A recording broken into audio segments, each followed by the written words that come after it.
You tell me. I wanted to know if you could tell. Now, everybody is a big baseball fan, and my question was, can you name the last Kansas City Royal to win the Rookie of the Year honor? Do you have any idea, big man? Oh, man, stumped. You stumped the Schwab. I'd have to give it some thought. Lou Piniella? All right, I'm going to go and I'm going to check it out in the... Nope.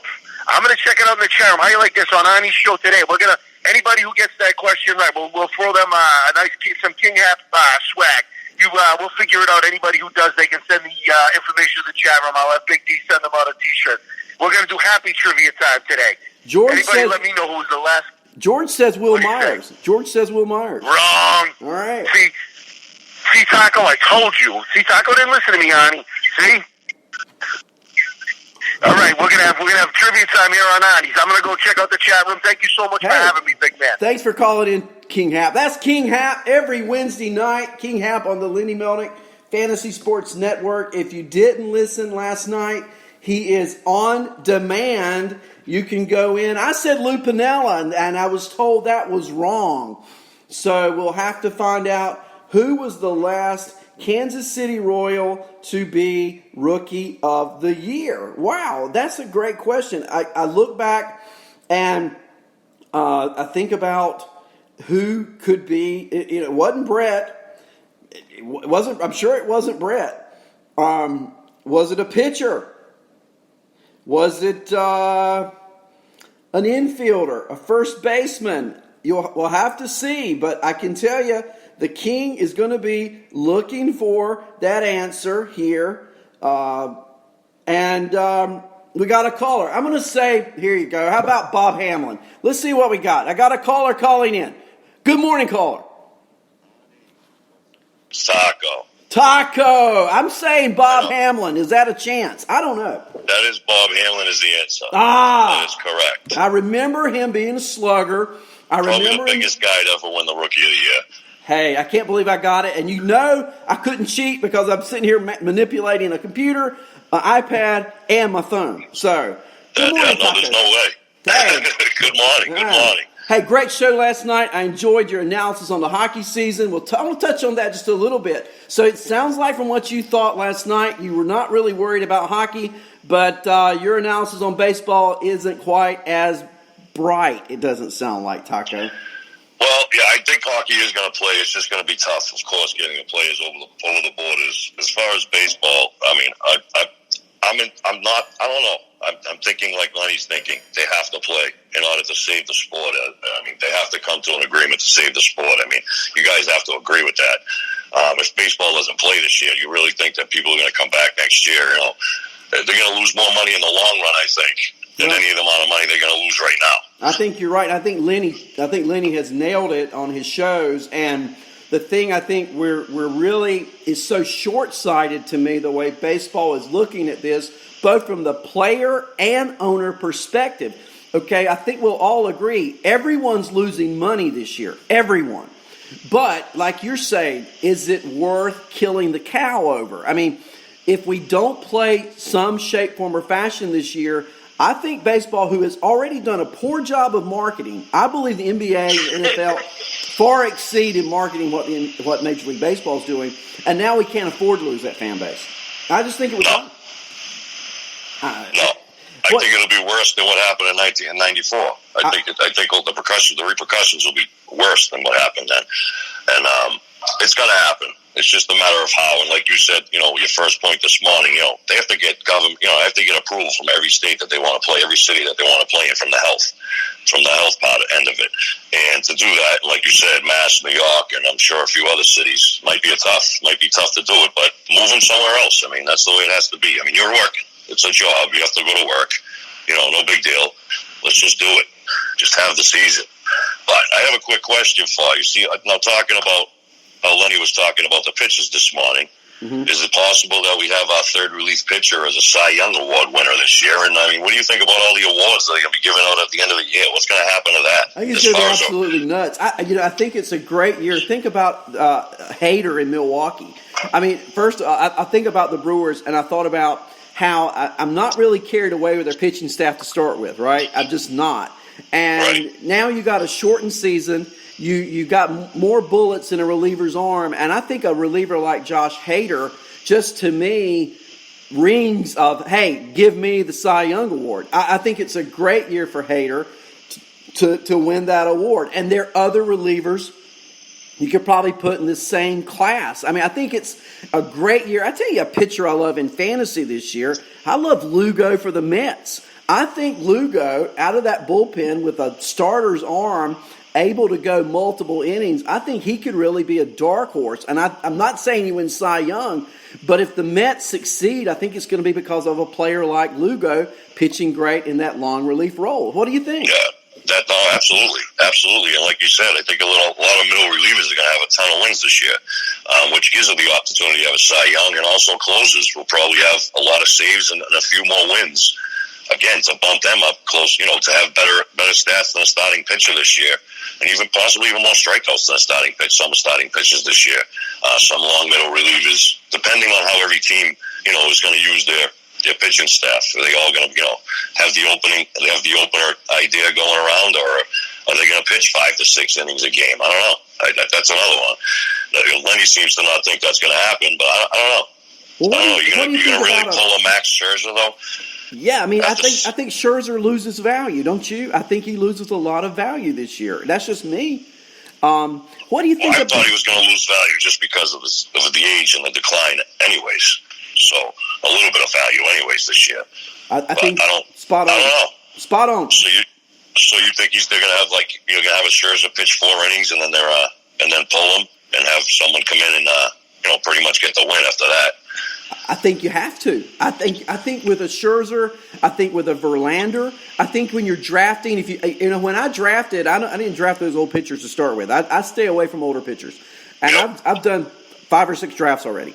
But I think Verlander and Scherzer, I think they both lost maybe a couple rounds, if not more value, when you look at what they're going to wind up at the end of the year. I tell you 2 players I'm really intrigued by, Taco. What do you think about, first of all, Mackenzie Gore with the Padres and Dustin May with the Dodgers? What do you think about them now? Of course, they're different plateaus.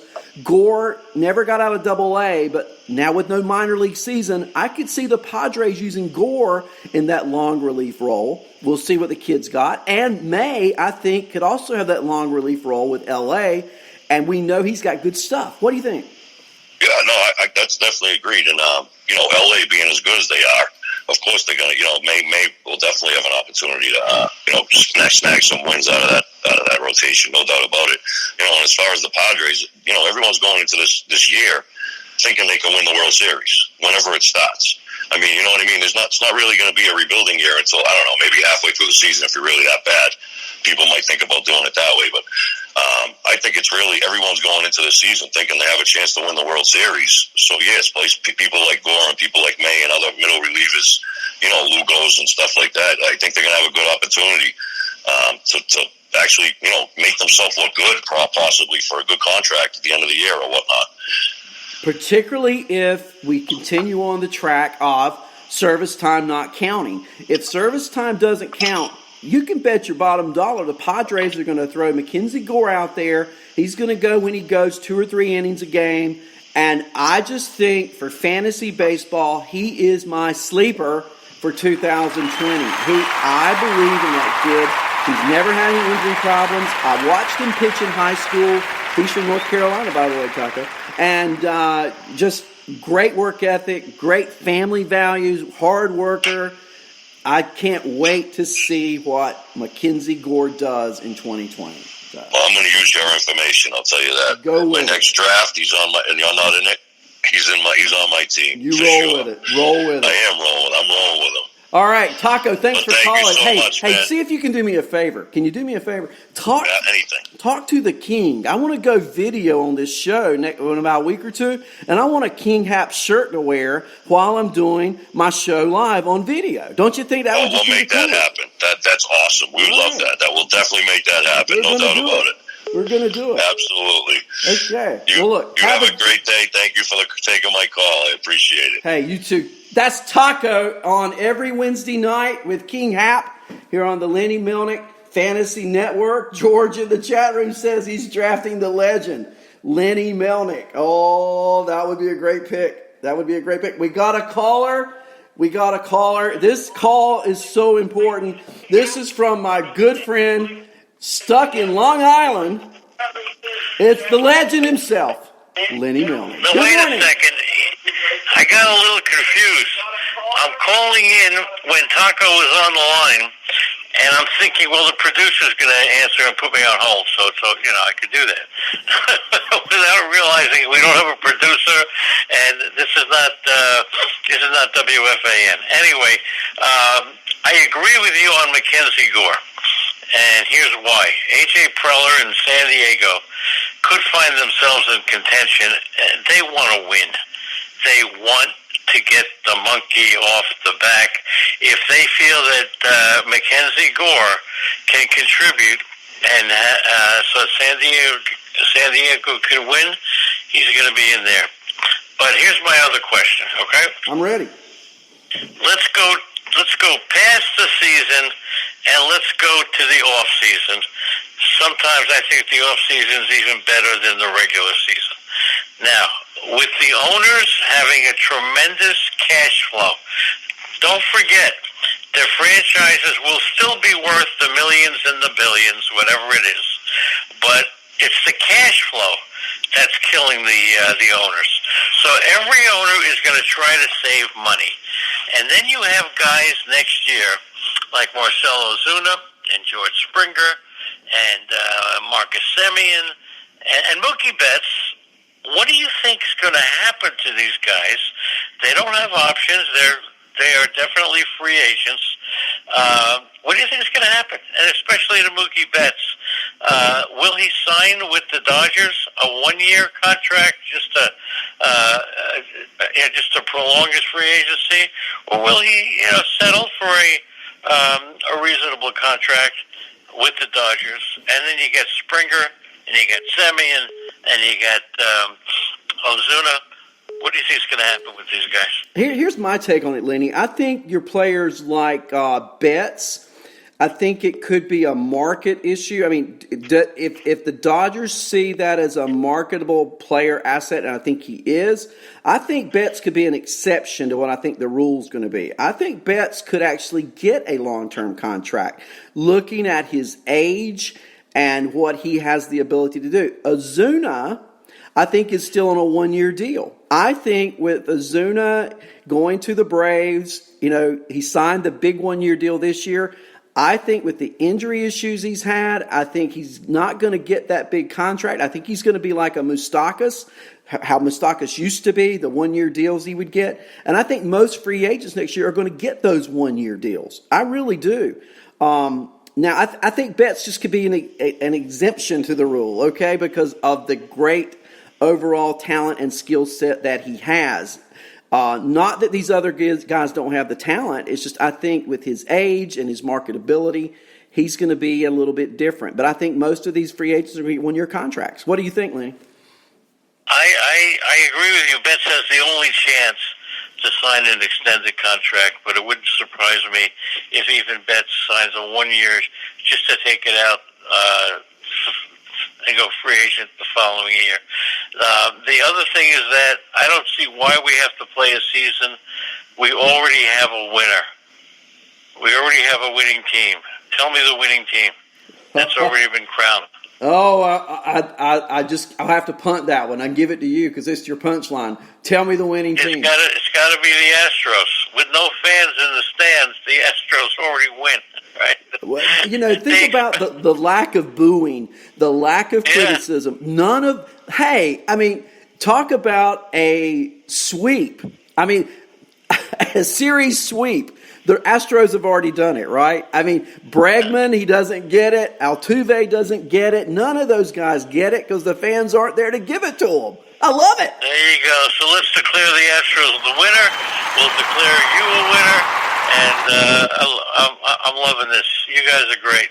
Hey, so I'll let you go. I got to say this, Lenny. Your network beats them all. I listen to King Hap and Taco. I listen to Phil Chaplin. I listen to you, obviously, and Andrea. And the list goes on. Kevin Hastings. There's so... Well, look, You can't forget, but George, you can easily forget George. Okay,